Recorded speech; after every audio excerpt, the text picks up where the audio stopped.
ये सारे सरकारें और राजनेता कंपनी के पीछे दुम हिलाने लगते हैं नोटों के लिए कि हम जब जनता के लिए कुछ नहीं करते भाई, जब मालिक तुम नहीं हो और जब जनता विरोध करती है तो जनता को कुचलने के लिए यहाँ प्रशासन बैठी है। प्रशासन उसके ऊपर मुकदमे लगाती है। फर्जी मुकदमों में कई केसेस हुए हैं, यहाँ कई फर्जी केसेस होते हैं। तो प्रशासन पर सवाल नहीं करेंगे तो किस पर सवाल करेंगे। तो अंदर जाता है भूत निकालने के लिए तो ऊपर से मार देता है पॉपलेन से। Sponsored by Shriya Store.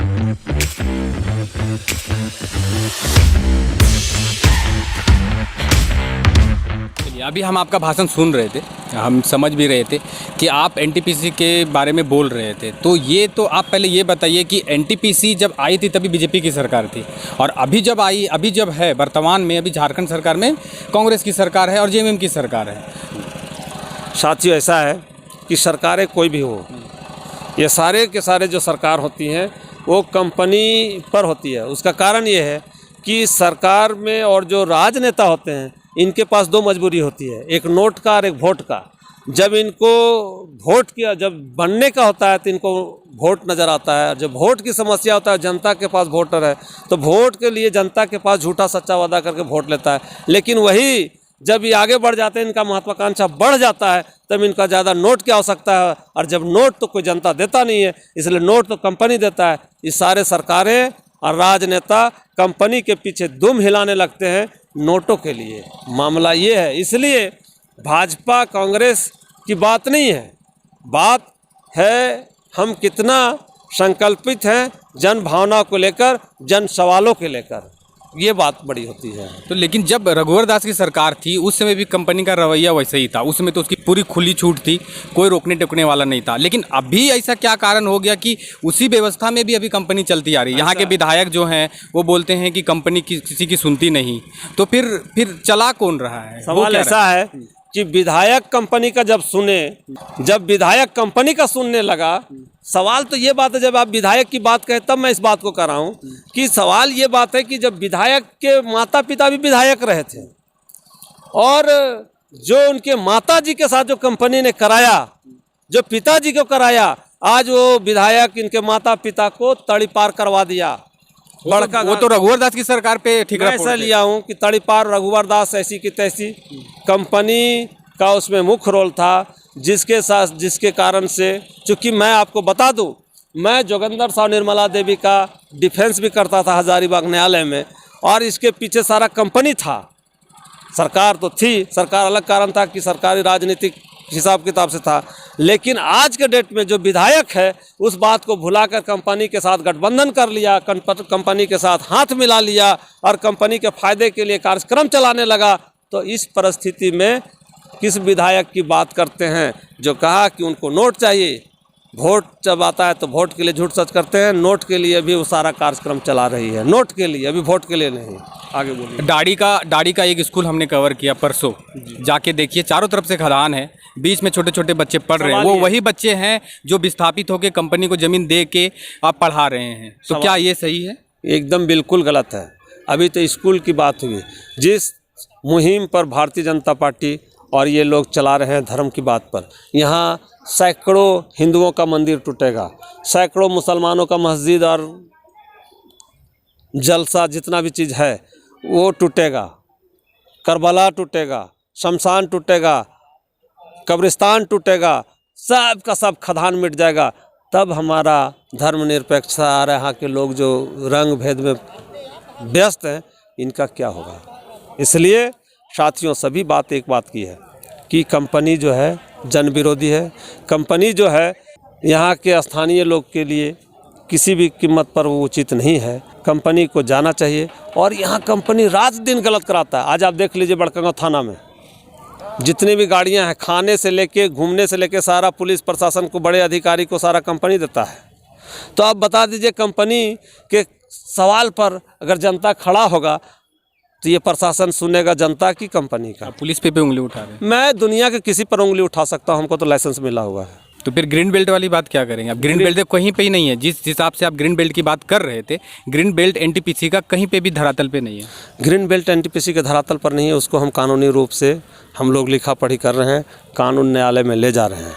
और मुझे विश्वास है कि न्यायपालिका उसका निर्णय देगी और एनटीपीसी और तमाम अधिकारी उस पर जेल जाएंगे। एक और लास्ट सवाल था, जिस हिसाब से प्रदूषण अभी पे यहाँ पे बड़कागांव में है, उस हिसाब से लोगों की उम्र कम हो रही है, छोटे बच्चे बीमार हो रहे हैं, हॉस्पिटल जाइएगा तो वहाँ पे एक्सरे मशीन नहीं है, वहाँ पे बहुत सारी चीज़ें ऐसी हैं जो प्रदूषण के हिसाब से। अगर एनटीपीसी खदान किया, खदान करने के पहले जो उसका स्कूटिप समरी सारांश जो दिया था, उस सारांश में कहा था कि हम इस क्षेत्र को ग्रीन वैली सिटी बना देंगे। मुझे याद है, ग्रीन वैली सिटी तो आप खुद को देख लीजिए कि कहीं बना क्या, कहीं ग्रीन वैली सिटी नहीं बना, और नहीं कोई पॉल्यूशन कम हुआ, और नित्य दिन पॉल्यूशन तो कम हुआ नहीं, यहाँ एक्सीडेंट और दुर्घटना से रोज़ लोग मारे जा रहे हैं। लेकिन इन सवालों पर अवैध ट्रांसपोर्टिंग हो रहा है, ट्रांसपोर्टिंग करने का अधिकार नहीं है, ट्रांसपोर्टिंग कहीं लिखा हुआ नहीं है, लेकिन लोग कमीशन खोरी के लिए, अपने जेब भरने के लिए ट्रांसपोर्टिंग चले और इनको कमीशन मिले, ऐसे कामों के लिए यहाँ के जो जनता ने जिसको ठेका दिया उसका संचालन कराने के लिए आमदा हैं। अभी हमारे साथ हैं मिथिलेश कुमार दांगी जी, तो परिचय के मोहताज तो है नहीं, वो पहले से भी आप लोग इनको देख चुके होंगे।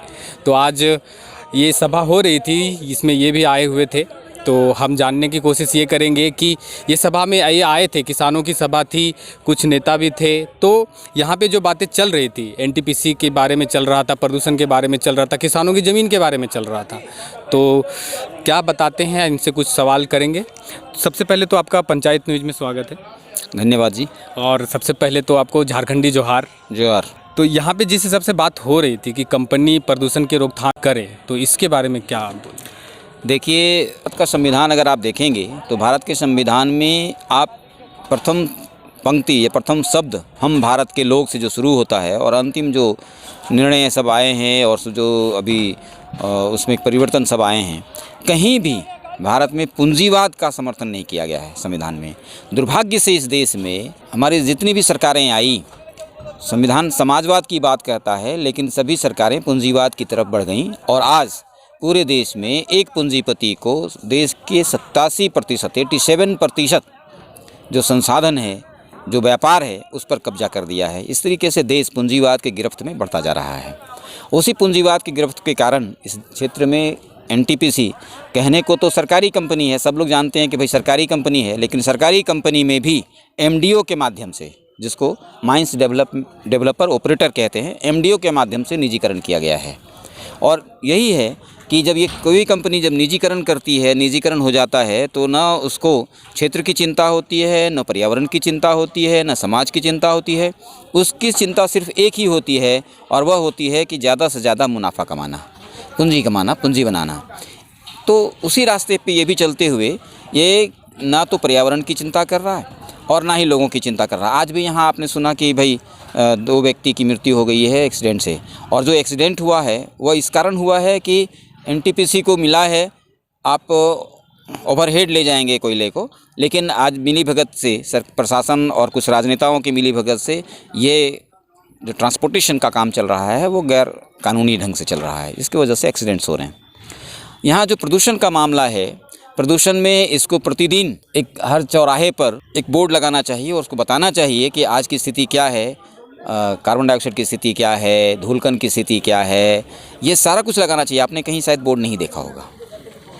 नहीं, कहीं पे नहीं। तो ये जो स्थिति है, ये मतलब ऐसा मान के चलते हैं कि यहाँ कोई कुछ नहीं जान रहा है, जैसे चाहो वैसे कर लो, अपनी मनमानी चल रहा है।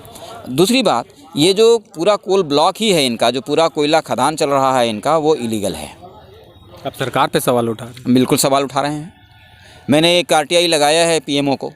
मैंने ये पूछा है कि 8 जुलाई 2013 को एक जजमेंट आता है, केस जो है Thrishamma versus geological department Kerala high court से आकर के सुप्रीम कोर्ट में गया था, और सुप्रीम कोर्ट के 3 जजों ने एक फ़ैसला दिया था। उस फैसले के 57 पैरा को आप पढ़ लीजिए। उस 57 पैरा में स्पष्ट रूप से कहा गया है कि देश के संसाधनों के मालिक, खनिजों के मालिक सरकारें नहीं हैं। तो जब सरकारें नहीं हैं, और यह भी उसमें कहा गया है कि देश में कोई ऐसा कानून नहीं है जो ये कहता हो कि खनिजों का मालिक सरकार है।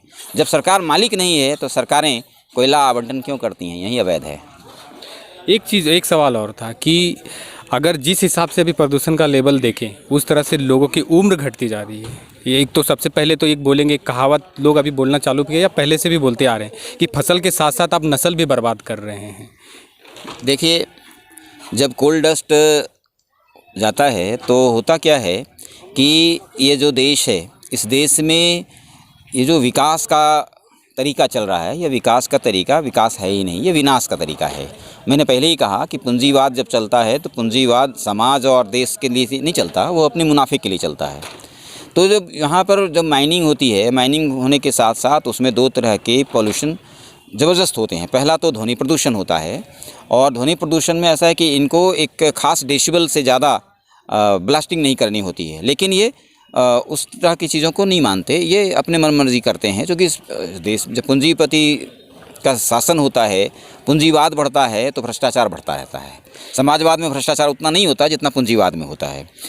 एक और आखिरी सवाल था, कुछ दिन पहले हमने एक रिपोर्टिंग किया था, पकरी बरवाड़ी कोल खनन परियोजना है इनका, जुगरा से आगे जाएंगे तो छोट बड़का चप्पा में दाढ़ी कला में वहाँ जाएंगे तो वहाँ पे चारों तरफ से खदानें हैं। एक तरफ से कन्वेयर बेल्ट है, एक तरफ से इधर खदानें हैं, इधर भी खदानें हैं, उधर भी खदानें हैं, 3 और खदानें हैं, एक साइड कन्वेयर बेल्ट है। और वहाँ के जो विस्थापित के बच्चे हैं वो अभी भी वहाँ पढ़ने जाते हैं। दिन को 2 बजे ब्लास्टिंग होती है, सब बच्चे धूल में उसी तरह से पढ़ते हैं, कोयले के डस्ट में उसी तरह से पढ़ते हैं। तो क्या अगर हमारा प्रशासन, अगर जब एनटीपीसी को जब कोयला ट्रांसपोर्टिंग करना हो तो 16 ब्लॉक के एसपी डीएसपी सब आ जाते हैं, क्या उस स्कूल को हटाने के लिए अभी तक कोई इंतजाम नहीं किए गए? मैंने तो पहले ही कहा कि भाई, चूँकि ये खेल ही पूंजी का है और यहाँ मुनाफा का खेल चल रहा है ना, तो मुनाफा का खेल में भ्रष्टाचार फैला रहता है। हमारे यहाँ जितने पदाधिकारी हैं, आप उन पदाधिकारियों की गाड़ियों को थोड़ा सा चेक करिए ना, थाने में कौन किनकी गाड़ी चल रही है, ब्लॉक में किनकी दी हुई गाड़ी चल रही है, तो समझ में आ जाएगा। पूरे प्रशासन पे सवाल उठा जी, ये पूरा प्रशासन का सवाल है और पूरे देश पर जो अभी वर्तमान जो व्यवस्था है उस पर सवाल है ये, कि हम जब जनता के लिए कुछ नहीं करते। भाई, जब मालिक तुम नहीं हो और जब जनता विरोध करती है तो जनता को कुचलने के लिए यहाँ प्रशासन बैठी है, प्रशासन उसके ऊपर मुकदमे लगाती है। फर्जी मुकदमों में कई केसेस हुए हैं, यहाँ कई फर्जी केसेस होते हैं। तो प्रशासन पर सवाल नहीं करेंगे तो किस पर सवाल करेंगे? अभी आप लोग जो सभा हो रही थी उसमें जमा हुए थे, यहाँ पे बहुत सारी बातें निकल के आई। जंगलों की कटाई किस तरह से चल रही है, आपने हजारीबाग जाते समय देखा होगा कि किस तरह से लाइट जो बड़े बिजली के खंभे ले जाने के लिए कई किलोमीटर तक पेड़ काट दिए गए। तो इसमें क्या आप लोग की क्या भूमिका रहेगी? देखिए, दरअसल बात ऐसा है कि अभी जो कंपनी एनटीपीसी आया, एक कंपनी सबका एकदम धुरंधर कंपनी है, ये सबका धुरंधर बनाता है। सबसे पहले बात है कि जब ये फॉरेस्ट में माइनिंग चालू किया तो उस पर हम लोग ने जब आरटीआई निकाले, हम दिलेश्वर मातो खुद अपने नाम से निकाले, तो आरटीआई में वन विभाग के द्वारा लिखा गया कि हम एनटीपीसी को फॉरेस्ट ज़मीन नहीं दिए हैं। एकदम क्लियर बोला कि केरेडाड़ी और बड़का गांव में हम फॉरेस्ट ज़मीन एनटीपीसी को नहीं दिए हैं, लेकिन जबरन एनटीपीसी फॉरेस्ट में ही जा कर के कोड़ना चालू कर दिया, माइनिंग करना। तो ये बहुत दुर्भाग्य की बात है। आरटीआई है आपके पास? हाँ, आरटीआई मेरे पास है, और आरटीआई आज से 1.5-2 साल पहले ही निकाल के हम लोग रखे हुए हैं। अबर तत्काल का अभी बात हम बता दें कि हम लोग जो है ये तालाब जो हम लोग यहाँ 2-4 तालाब है, लवनिया तालाब है, राजा हरा तालाब है, चेपा कला तालाब है, ये सरकारी तालाब है। उसमें क्या किया कि लवनिया हरा तालाब को उसने भरने लगा, तो हम लोग को मत्स्य विभाग से ऑप्शन निकाला कि भाई इसमें मछली पालन करने के लिए आप लोग इसको ले सकते हैं। हम लोग को पता चला, हम लोग लिए, तो जब लिए उसके बाद वो भरना चालू किया तो मना किए तो नहीं माना, लवनिया तालाब को भर दिया। हम लोग ने उसी आलोक में लिख के डीसी को जब दिए कि हमारा ये तालाब आपके द्वारा मिला है मछली पालन के लिए और एनटीपीसी द्वारा यह भर दिया जा रहा है, तो ये कहाँ का संविधान है कि एक तरफ आप दे रहे हैं हमको, दूसरी तरफ आप इसको भरवा रहे हैं। तो उन्होंने लिखा चिट्ठी सीओ के बाद गया एनटीपीसी फिर चला गया सीओ फिर गया मत्स्य विभाग, फिर डीसी पास। तो उसमें खास लिख दिया है कि आज से 2013 में ही हम लोग एनटीपीसी को दे दिए हैं, और रास्ता है, देवस्थल है और मंदिर है, मस्जिद है सब, लेकिन डिटेल जब पूछा गया है तो उसमें उसको नहीं मिला है। आज वो दूसरा जो तालाब भर रहा था उसको बंद कर दिया भरना, हम लोग दबाव दिए तो वो भरना चालू नहीं किया है, बंद कर दिया है। ये स्थिति एनटीपीसी का है। प्लस रैती ज़मीन को तो कह रहे हैं कि बिना पैसा दिए हुए ही डंपिंग कर देता है। घर तो तोड़ना उसका आसान बात है, अंदर जाता है भूत निकालने के लिए तो ऊपर से मार देता है पॉपलेन से। तो स्थिति बहुत गंभीर है, लेकिन हम लोग 2004 से लड़ाई लड़ते आ रहे हैं, हम लोग आगे भी लड़ेंगे। और आप लोग चैनल वाले के माध्यम से बोलना चाहेंगे हम लोग कि इसका जो लड़ा है वो लंबा लड़ाई है, लेकिन सक्रिय रूप से हम लोग भी लड़ाई इस पर लड़ रहे हैं। और जहाँ तक होता है अब तो पेपर भी होगा, ज़मीन भी लड़ाई होगा और हम लोग अदालत में भी जा रहे हैं।